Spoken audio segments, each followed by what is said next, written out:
Now we are going to take a look at a piece of classroom equipment called the Smart Board. In some of our classrooms, we have an interactive whiteboard up in the front of the classroom, or perhaps a smart TV that allows you to interact with your computer via touchpoint interface on the board itself. You'll notice that if I come and touch the Google Chrome, it now will launch a Chrome internet browser on my actual computer screen, which will then project up here on the Smart Board. This is a single point interface interactive whiteboard that allows you to touch one spot at a time for something to occur or happen. So again, you'll notice that the actual Smart Board is now projecting the computer, or it will project the Google Chrome website, which will launch here in a moment.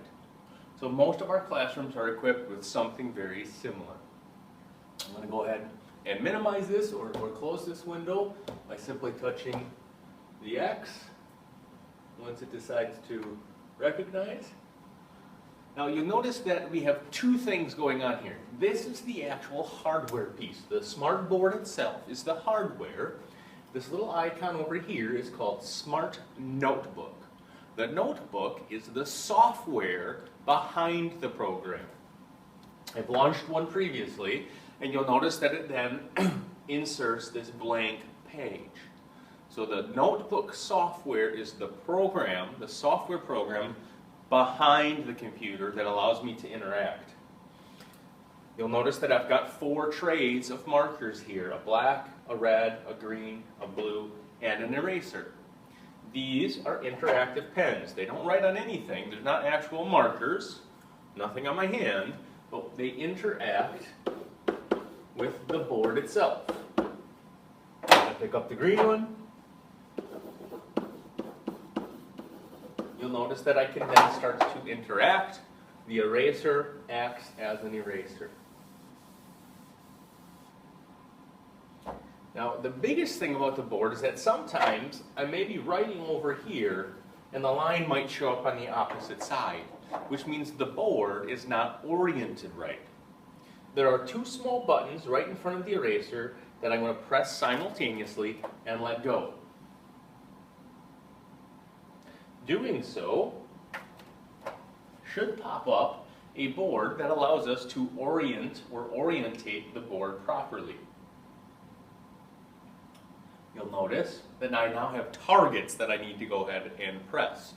So if I go ahead and press each target, this one appears to have, what would that be, 12 targets to orient the board. Sometimes it might only be 4, sometimes it might be 9, other times it might actually be 20. But I'm going to do all of them before I can do anything else up here on the board. Now that process allows me to make sure that where I am writing on the board will actually show up. So once again, this is the hardware, the Smart Board,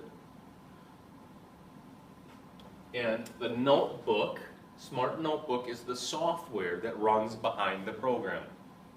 This Smart Notebook software is what allows us to write on top of things. So even if I open up another Google Chrome page, I can take a pen and write right over the top of that Chrome page. If you were to pop up a PowerPoint, you could write over the top of your PowerPoint. The notebook software is what really allows you to interact with whatever's on your computer screen. All campus computers should have notebook installed on them. So if you are at a teacher station in classroom and they do not, shoot the help desk a message and they will be able to upload it. Look at these fancy people over here in the picture on the hub page. Or let's say that I want to highlight the library home page. There are a lot of different options that we can have here because of the Smart Notebook software and the board itself. In the next couple of videos, we'll show you exactly how this Smart Notebook itself, the software program, works and how to create presentations that way.